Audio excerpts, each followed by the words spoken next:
Hello दोस्तों, welcome back to Curiousery for the daily dose of Indian football. तो सबसे पहले आज बात करेंगे मलेशिया के बारे में, क्योंकि राइवल के बारे में भी थोड़ा सा इन्फो यहाँ पे गैदर करना ज़रूरी है। किस तरह के फॉर्म में वो आ रहे हैं, क्या प्लस क्या माइनस पॉइंट उनके हैं। सो सबसे इम्पोर्टेंट चीज़ कि मलेशिया आज यहाँ पे लाओस के सामने एक इंटरनेशनल फ्रेंडली मैच खेलने वाला है। शाम 6 बजे ये मैच खेला जाएगा। सो उससे काफ़ी सारी चीज़ें आप यहाँ पे क्या बोल सकते हैं कि मतलब देख सकते हो कि किस तरह का उनका प्लेइंग स्टाइल है अंडर द न्यू कोच पाओ मार्ती। एंड जो प्लेयर उन्होंने स्क्वाड में सिलेक्ट किए हैं लाओस मैच के लिए, वही सारे प्लेयर यहाँ पे इंडिया भी ट्रैवल करने वाले हैं। सो उससे काफ़ी सारा आइडिया हमको मिलेगा कि भाई किस तरह का चैलेंज मलेशिया हमको दे सकता है।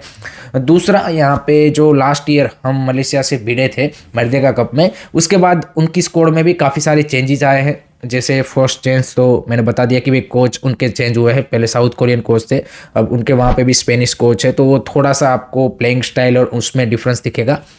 दूसरी चीज़ कि उन्होंने काफ़ी सारे यंगस्टर को भी अब पिछले 1 साल में मौका दिया है, जिसमें आरिफ एमान जैसे काफ़ी सारे प्लेयर है कि जिन्होंने हाईएस्ट लेवल ऑफ फुटबॉल खेला है क्लब लेवल पे, एंड उनको यहाँ पे अपॉर्चुनिटी मिल रही है। तीसरा, उन्होंने काफ़ी सारे यहाँ पे ओरिजिन प्लेयर को भी नेशनल टीम में इंटीग्रेट किया है, जिसमें most of them are English born Malaysian you can say कि ओरिजिन प्लेयर्स। सो ये सारी चीज़ें उनमें भी यहाँ पे पिछले 1 साल में चेंज हुई है। So it's not going to be easy, चाहे भले ही हमारे से लोअर रैंक टीम हो, लेकिन उन्होंने पिछले 1 साल में बड़ी टीमों के सामने भी, साउथ कोरिया और उस लेवल की टीमों के सामने भी यहाँ पे हमसे यहाँ पे बेटर परफॉर्मेंस पुटअप की है। सो बिल्कुल हम मलेशिया को हल्के में नहीं ले सकते, and they are coming up with a very good set of players आप बोल सकते हैं। एटलीस्ट अगर आप उनके बेसिक ऑफ फुटबॉल की बात करें तो उनका हमसे कंपैरिजन में बेटर ही आपको दिखेगा, because they develop in a much better system. So Indian team, Manolo Marquez and players have to give their more than 100% to get और you can say grind a result against this Malaysian side. And इसको आप ऐसे नहीं ले सकते कि वो एक फ्रेंडली है या फिर इसका कोई वैसे इंपॉर्टेंस नहीं है। आई थिंक एक आपको अच्छी कंपिटेटिव फाइट मिलने वाली है। सो आज का मैच जो लाओस वाला है वो भी काफ़ी इंटरेस्टिंग रहेगा कि कैसे मलेशिया वहाँ पे परफॉर्मेंस देती है, एंड उनके क्या क्या स्ट्रॉन्ग पॉइंट है वो भी देखना इंटरेस्टिंग होगा। लेट मी नो गाइस, आपके क्या थॉट्स है, कमेंट सेक्शन में ज़रूर बताइए। अब बात करते हैं इंडियन नेशनल टीम के कैप्टन गुरप्रीत सिंह संधू ने यहाँ पे कल काफ़ी सारे मीडिया हाउसेस को इंटरव्यू दिया है, एंड इसमें उन्होंने काफ़ी सारी चीज़ों के ऊपर बात की है, जिसमें से कुछ इंपॉर्टेंट अगर हम पॉइंट बात करें तो उन्होंने पहले तो टीम के बारे में, मनोलो मार्केस के बारे में बोला कि वी आर मतलब after every you can say international window we are getting closer, कि जो मनोलो मार्केस चाहते हैं उनकी टीम से किस तरह की प्लेइंग स्टाइल, किस तरह की परफॉर्मेंस, किस तरह की उसकी जो फिलोसफी है वो जो इम्प्लीमेंट करवाना चाहते हैं, वो धीरे धीरे हम उसके काफ़ी क्लोज नज़दीक जा रहे हैं। एंड उन्होंने बोला कि मनोलो मार्केस को इंडिया में भी इतना मतलब क्या बोलते कि फुटबॉल का एक्सपीरियंस हो चुका है। So we are you can say कि हेडिंग इन दैट डायरेक्शन। संदेश चिंगान के बारे में उन्होंने बोला कि I am pleased to you can say कि see him in the national team camp, because अगर आप देखें तो भाई गुरप्रीत सिंह संधू, संदेश चिंगान और ये सब ऐसे प्लेयर है कि जो काफ़ी लंबे टाइम से साथ में खेलते आ रहे थे, तो एक वो कमराडी भी आपको देखने को वहाँ पे मिलती है। तीसरा, उन्होंने ओरिजिन और पीओआई प्लेयर के बारे में एक इंपॉर्टेंट चीज़ बोली कि इट्स नॉट माय डिसीजन, ये यहाँ पे government, sport ministry and AFF का डिसीजन है कि वो किस तरह से आगे यहाँ पे आगे बढ़ना चाहते हैं। उसके अलावा जो सबसे यहाँ पे इम्पोर्टेंट मैसेज उन्होंने यंग फुटबॉलर्स को दिया है वो ये दिया है कि they have to you can say कि set a goal in their career कि भाई उनको आउटसाइड इंडिया जाके खेलना है। I think that's a very very important point. And उसमें भी एक चीज़ उन्होंने इंपॉर्टेंट जो बोली है कि जो राइट एज है जाने के लिए वो है आपका यूथ लेवल पे ही। आपको अंडर 20 या फिर 20-21 साल से पहले अगर आप किसी आउटसाइड इंडिया की जो कंट्री है वहाँ की एकेडमीज में अगर आप ज्वाइन कर पाते हो, then it's a best possibility कि आपको वहाँ पे चांस भी मिलेगा। एंड उन्होंने बोला कि अंडर 20 प्लेयरों को यहाँ पे आउटसाइड इंडिया की जो क्लब्स एकेडमीज है वहाँ पे ट्रायल्स एंड ये सारी चीज़ें देनी चाहिए। एंड उनको यहाँ पे वही एम लेके चलना चाहिए कि भाई मेरे को यहाँ पे हायर कम्पिटिटिव लीग में यहाँ पे फुटबॉल खेलना है। दूसरा एक चीज़ उन्होंने ये भी बोला कि जितना हम बोलते हैं कि आउटसाइड जाके खेलना चाहिए हमारे प्लेयरों को, उतना ईजी भी नहीं है, क्योंकि क्या आउटसाइड के जो क्लब्स एकेडमीज है वो हमारे प्लेयरों में इंटरेस्टेड है, ये भी एक सबसे बड़ा क्वेश्चन है। तो ये दोनों चीज़ें हैं, बट डेफिनेटली प्लेयरों को ये एम रखना चाहिए कि भाई we need to play outside India to get better, and हम एक हायर कम्पिटिटिव लेवल पे यहाँ पे अपने आप को यहाँ पे तैयार करना है। So this are the thing he said. Let me know guys, what do you think about all this thing आपके क्या ओपिनियन है कमेंट सेक्शन में ज़रूर बताइए। नेक्स्ट अब एक बात करनी है इंडिया के जो फ्यूचर के बारे में फुटबॉल के, एंड उसमें एक अलार्मिंग आप बोल सकते हैं कि फिगर निकल के आया है।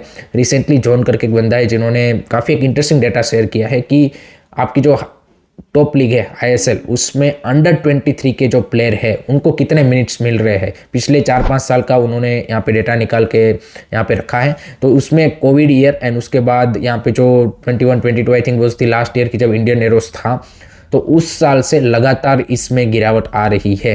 And that's a really dangerous situation, और यू कैन से कि alarming situation for Indian footballs future, because जितने कम आपके अंडर-23 के प्लेयर आपकी हाईएस्ट लीग में खेलेंगे उतना ही आपको अपकमिंग ईयर्स में उस क्वालिटी के प्लेयर नहीं मिल पाएंगे। इसके कपल ऑफ रीज़न है। आप एक सबसे पहला रीज़न है इंडियन एरोस को जो आपने बंद किया, वो सबसे मेन रीज़न है कि आपके प्लेयरों को 17 से 21 साल में जो एक कम्पिटिटिव फुटबॉल मिलना चाहिए था वो नहीं मिल रहा है। दूसरा रीज़न है आपके पास अंडर-23 टीम ना होना। आप सिर्फ एशियन कप क्वालिफायर्स के टाइम पे टीम इकट्ठा करते हो, कोच अपॉइंट करते हो, एंड वो 3 मैचेस खेल के आप उस टीम को डिसबैंड कर देते हो। तो ये दूसरा रीज़न है। तीसरा रीज़न है कि आपके पास यहाँ पे अंडर-17, अंडर-20 या फिर अंडर-23 को आप इनफ एक्सपोजर मैचेस यहाँ पे नहीं दे रहे हो। ये तीसरी आप देखिए, पिछले लास्ट ईयर तो चलो अंडर-17 को काफ़ी सारे मिले थे, बट इस साल आप देखिए अंडर-17 को भी अब बंद हो चुके हैं। अंडर-23 को तो मिलते ही नहीं है एशियन कप क्वालिफायर्स के अलावा। अंडर-20 को 2 मिलते हैं साफ एंड एशियन कप क्वालिफायर्स। अंडर-17 को पहले मिलते थे काफ़ी सारे मैचेस, हमने देखा है कि उज्बेकिस्तान, कतार और इस तरह के कंट्रीज़ और स्पेन में जाके भी खेले थे, बट अब उनको भी बंद हो चुका है। So this are the all the factor, and इसमें अभी हमने एज फ्रॉड को काउंट नहीं किया है। हम सबको बताइए कि जो ये अंडर-23 प्लेयर्स जिनको मिनट्स मिले हैं ISL में, उसका अगर आप उसमें एक्चुअल अंडर-23 वाले प्लेयर अगर आप देखेंगे तो उससे भी कम होंगे ऑब्वियसली। अगर मान लीजिए कि क्योंकि हमको पता है as fraud is another big issue, but उसको काउंट ना करते हुए भी अगर आप देखें तो this a very serious situation. And इसके बारे में यहाँ पे EFF needs to think out कि आपकी प्रायोरिटी क्या है। We need to work on that aspect कि भाई कैसे हम अपनी अंडर-17, अंडर-20, 23 को better competition at the domestic level and better exposures and better coaches किस तरह से प्रोवाइड करें। अगर इतना भी EFF कर देती है ना, इतना भी, सिर्फ इतना ही अगर वो कर देती है, तो भी आपको कुछ ना कुछ यहाँ पे डेफिनेटली इंप्रूवमेंट देखने को मिलेगा। 100% आपको कुछ यहाँ पे प्लेयरों में वो बेटर यहाँ पे देखने को मिलेगा। बट अनफॉर्चुनेटली उस डायरेक्शन में अभी EFF का कोई कदम दिख नहीं रहा है। इंडियन एरोस के बारे में भी बात की, बट फिर यहाँ पे ठुस हो गए और अब बोल रहे हैं लीग 2 में डाल देंगे। तो this kind of things happening. Late me know guys, आपके क्या थॉट्स है इसके बारे में कमेंट सेक्शन में बिल्कुल बताइएगा। अब बात करनी है इंडिया के न्यू कोचेस के बारे में, क्योंकि कल ही यहाँ पे AFC प्रो लाइसेंस का रिजल्ट आया है, जहाँ पे इंडिया की नई बैच निकल के आई है प्रो लाइसेंस कोचेस की, जिसमें 14 कोचेस को AFC प्रो लाइसेंस मिल गया है। यानी कि आपको हाईएस्ट लेवल ऑफ जो कोचिंग लाइसेंस होता है यहाँ पे क्या बोलते हैं एशिया में, वो यहाँ पे मिल चुका है। एंड इसमें काफ़ी सारे कोचेस ऐसे हैं जो ISL में क्लबों के साथ एज असिस्टेंट कोच जुड़े हुए हैं। गौरवांगी सिंह हो गए, इराता इजुमी आई लीग में यहाँ पे इंटरकाशी के साथ जुड़े हुए थे। Then there is a couple of coaches की जो एकेडमीज में भी काम करते हैं, यान लो, एंड इसमें प्रिया PV का नाम भी है, जो कि first I think Indian woman coach बनी है जिनको AFC प्रो लाइसेंस बना है। काफ़ी लंबे टाइम से आई थिंक नेशनल टीम की भी असिस्टेंट कोच वो रही है।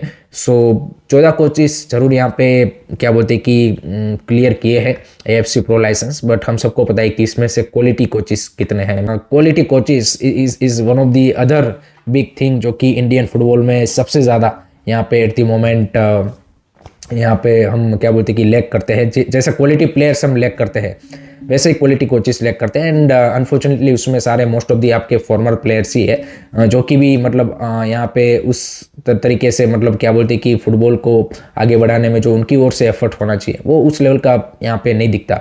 मे बी 1%, 5% होंगे कोचेस जिनका वो दिखता है, बट अदर देन दैट हम सबको पता है कि मीडियोकर कोचेस ही है। जिस तरह से वो कोचेस मतलब लाइसेंस क्लियर करते हैं, उन सब में हमको पता है कि किस तरह की यहाँ पे सारी चीज़ें चलती है। एंड आप उसको क्रिटिसाइज़ भी नहीं कर सकते, उनको वो भी पसंद नहीं है। अब देखिए कि कोई भी कोचिस यहाँ पे नहीं बोलेगा कि इंडिया में कोचिस का लेवल यहाँ पे इंडियन कोचिस का उतना नहीं है, क्योंकि फिर वो दूसरा कोच उसको बोलेगा कि तू तो भाई हमारी यहाँ पे क्या बोलती है कि जॉब पे लात मार रहा है। सो ये वाली सिचुएशन है, but that's the really serious you can से की issue.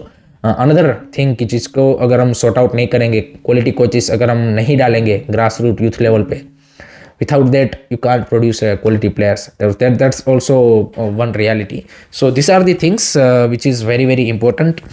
Late me know guys, आपके क्या थॉट्स है इन सारी चीज़ों के बारे में कमेंट सेक्शन में बिल्कुल बताइएगा। And that's it from my side guys regarding today's Indian football news. I hope कि आपको वीडियो पसंद आया होगा। Keep supporting Indian football, don't forget to like share and subscribe to जय हिंद, जय भारत।